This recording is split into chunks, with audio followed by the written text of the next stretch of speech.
160 Philippine peso ang isang kilo ng tilapia. Ito, dalawang piraso ng tilapia, katamtaman ng laki, 195 pesos, dalawang tilapia. Sa pera natin, 195 pesos. Ayun, may dilis sila.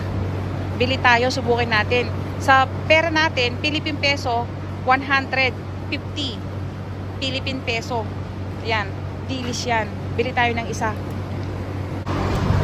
Nakaharap din tayo ng mura. Oh, pwede namang yan, dilis, dalawa. Okay. Nagtanong ako kung nasaan yung bigas nila. Hindi nila maintindihan. Sinabi ko, kanin. Hindi pa rin nila maintindihan. Sabi ko, rice. Hindi pa rin nila maintindihan. So, hindi ko alam kung anong tawag nila sa bigas. Alamin natin kung anong tawag sa bigas. May makikita tayong bigas dito. Ayun, mantika nila. Tignan natin kung magkano.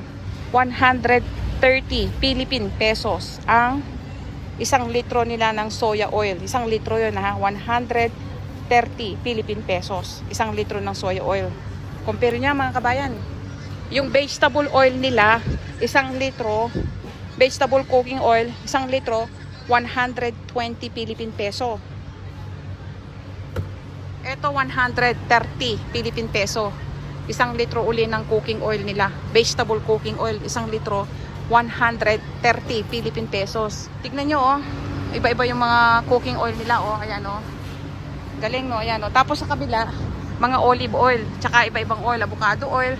Tignan nga natin itong mga ano nila. Tignan natin ang ano nila, olive oil. Aha. Ito. Ito to. Maliit lang to, ah. Ilan to? Ilang may ml? Oh, 500 ml, kalahating litro ng extra virgin olive oil nila ay 750 Philippine pesos. Kalahating litro, 750 Philippine pesos sa pera natin. Extra virgin olive oil na yon. Napapansin ko, asyete ang tawag nila. Asyete yata ang cooking oil na tawag dito eh. Palaging may asyete yun, asyete de oliva. O. Ibig sabihin, ang cooking oil nila or oil, ang ibig sabihin ng oil, ang Mexican name ay asyete. Kaya pala sa atin, yung langis nating ano, asyete manzanilla, di ba? Yung mga pinapapahid natin sa mga rayuma, asyete manzanilla, asyete alcampurado. So ang oil pala, ibig sabihin, Mexican name, asyete. Kita nyo yung mga cooking oil nila, asyete, asyete, asyete, asyete. Ibig sabihin, ang oil o langis, ang Mexican word ay asyete. So mayroon tayong natutunan ngayong araw na to, mga kabayan. Binagre. Para sa kanila, binagre or vinegar sa atin, yung suka. Ang parang ang Mexican language niya ay binagre. Tapos ang blanco, yung ano mo yung blank, yung walang kulay tubig ganyan. Ang ibig sabihin ng ano nila, Mexican word nun, blanco. Parang hawig lang sa Pilipino. Ito yung bigas nila. Magkano yung bigas nila? 900 gram. Ibig sabihin kulang ng konting-konti sa isang kilo. Sabihin na natin isang kilo. 63 Philippine pesos ang isang kilo ng bigas nila. Ito. 63 Philippine peso, ha. 63 Philippine peso ang isang kilo ng bigas nila. Dito sa Mexico. Tignan natin baka may mas mahal doon. Yung palang kanina, yung murang kalidad yun. Yung mahal nilang kalidad, ito. Yung super fancy nila, yung pinakamagandang bigas nila. Ang isang kilo, ayan, 1 kilogram. 1 kilogram. Ang isang kilo ng super fancy nilang bigas, yung pinakamagandang uri ng bigas nila ay 120 Philippine pesos. Isang kilo, yung magandang bigas na nila yon. Pinakamagandang bigas, 120 Philippine peso. Ngayon, yung mumurahing bigas nila, parang katumbas sa atin ng NFA, ganyan. Yung hindi kagandahan yung kalidad ay 69 Philippine pesos ang isang kilo. Parang ang laki ng pagitan, halos doble, no? Yung maganda nila, halos doble yung presyo ng regular nilang bigas. Yung brown rice, tignan natin. Yung brown rice nila, halos isang kilo, 900 mg, kulang pa siya ng isang kilo. Ang isang kilo ay 135 Philippine peso. Isang kilo ng brown rice nila, 135 Philippine peso. Mas mahal siya dun sa fancy rice, yung magandang bigas nila. Ito, 90 Philippine peso, isang kilo. 90 Philippine peso. Yung dry beans nila, 90 Philippine pesos. Ayan, ilan ba siya? Siguro nasa kalahating kilo lang to o wala man eh. Ayan. Ayun, menor sila. Naghahanap tayo ng pangsigang. Tingnan natin kung magkano yung presyo. Wala akong makita ng pangsigang. Siguro hindi sila nagsisiligang dito. Pero yung mga ano nila, no, yung Nor pang flavor nila, 75 Philippine peso. Ayan, yung pang flavor nila ng Nor, 75 Philippine peso. 45 pesos. Isang maliit na supot ng asin nila. Ito yung magaspang na asin. 45 Philippine peso. Tignan naman natin ang presyo ng asukal nila. So alam na natin kung magkano yung presyo ng mantika nila, di ba? Presyo naman ng asukal. Ito yung mga juice drink nila. Ayan, ang lalaki. Ilang litro ba to? 2 liters. So yung 2 liters nila ng mga juice, iba-ibang juice, ay almost 60 pesos ang isa. Nasa 55 pesos ang isa, 2 liter. Sa Philippine peso, 55 pesos. Ayan. 55 Philippine pesos, 2 liter ng mga juice nila. Ayan. Oh, magkumpara na kayo mga kabayan. Natin yung mga chichirya nila. Ito yung mga cookies. Ito, sa pera natin, malaki-laki na, oh. 48 Philippine peso. 48 Philippine peso mga biskuit nila. Yung Oreo nila, ito, 45 pesos Oreo. 45 Philippine peso ang Oreo nila. Cookies, ayan, 60 Philippine pesos. Mga cookies nila o mga biskuit, 60 Philippine peso. Ayan, mga cookies nila, 63 pesos. Mga cookies yan. Katumbas na mga Oreo sa Pilipinas.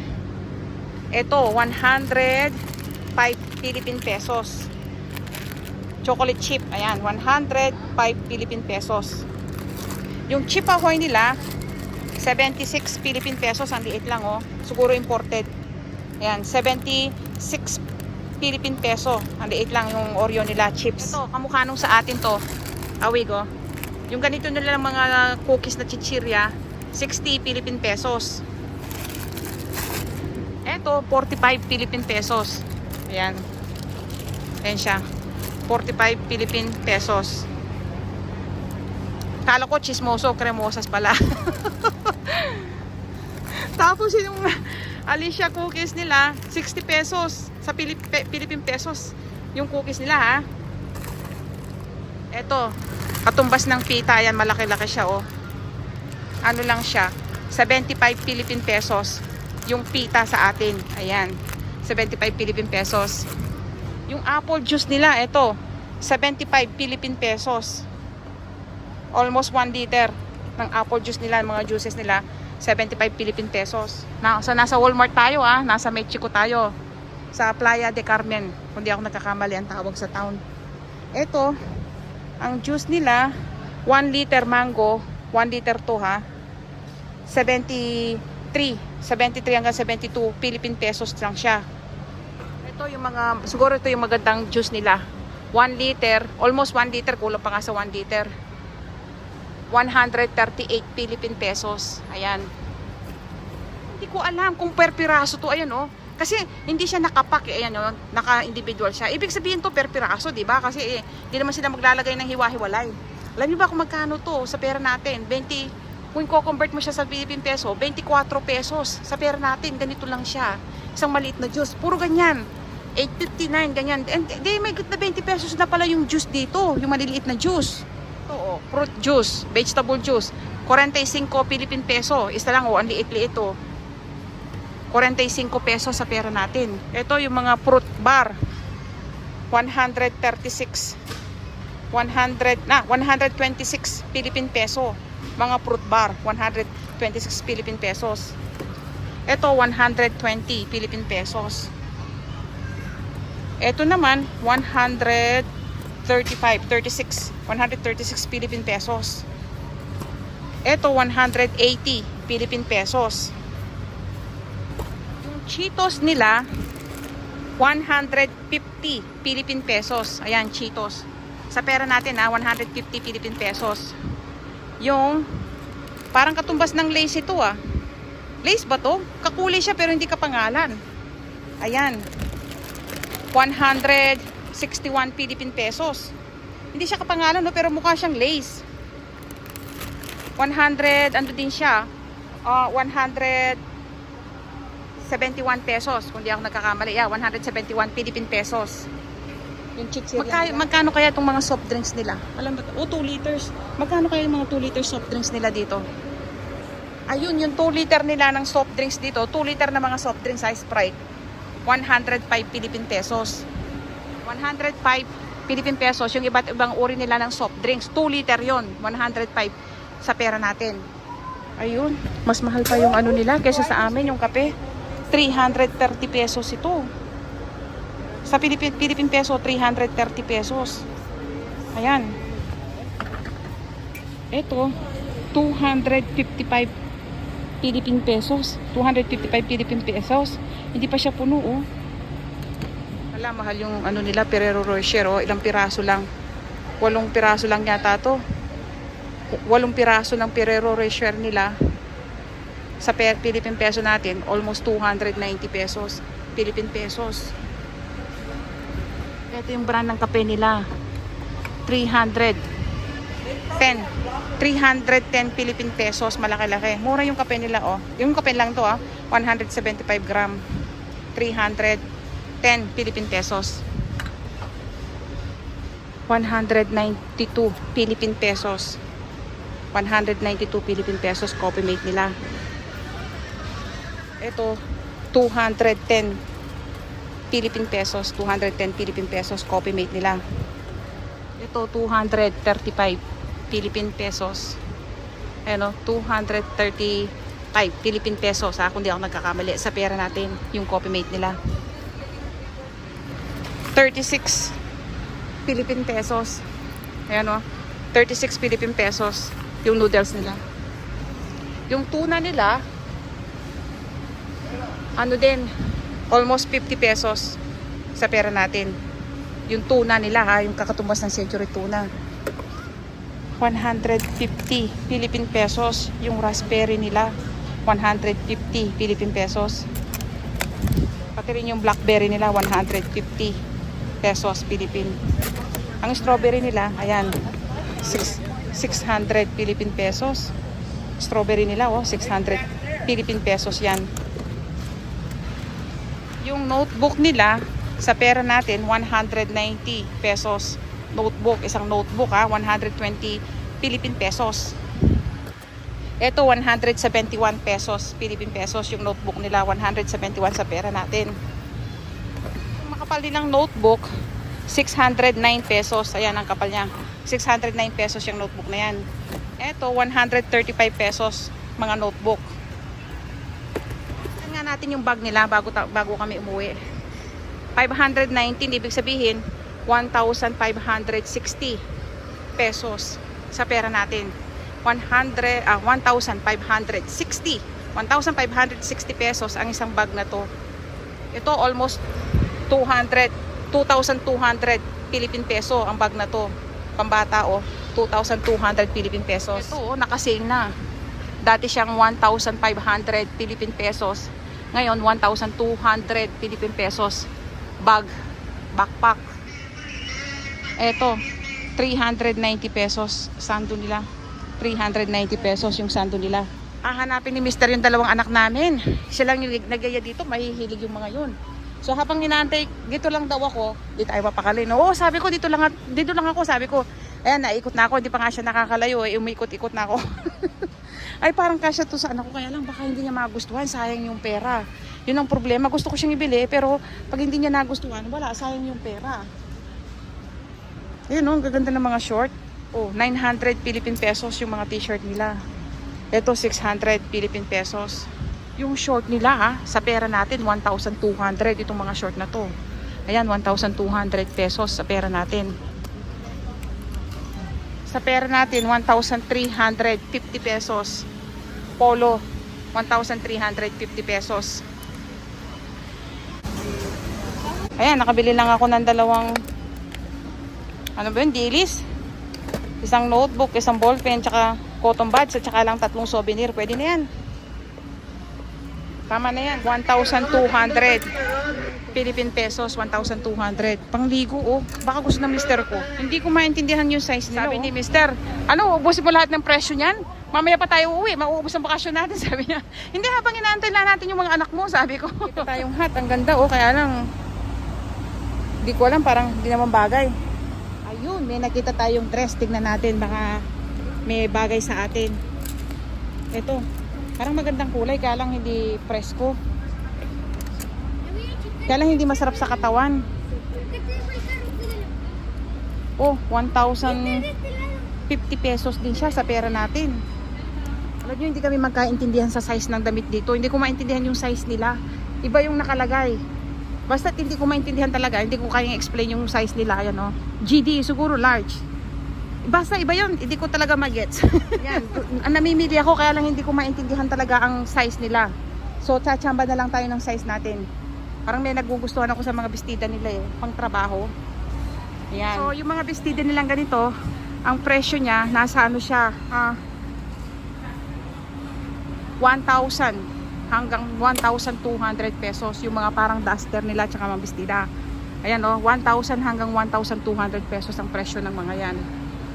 Ayan. Sa pera natin yun 1,000 hanggang 1,200 pesos. Ayan lang ang binili natin. Tipid na tipid, souvenir lang. Ayan. Ganyan lang karami yung binili natin. So, kung nagustuhan nyo ang aking video, huwag nyo kalimutang i-like at huwag nyo kalimutang mag-subscribe. Ayan mga kabayan, nakarating pa tayo ng Mexico o Mexico para lang bumili ng groceries. Kakaunti pa yung binili natin. Ayan. Ayan. So, Walmart. Meron siya ng Walmart dito sa Mexico. Ayan. Nag-enjoy naman ako for experience.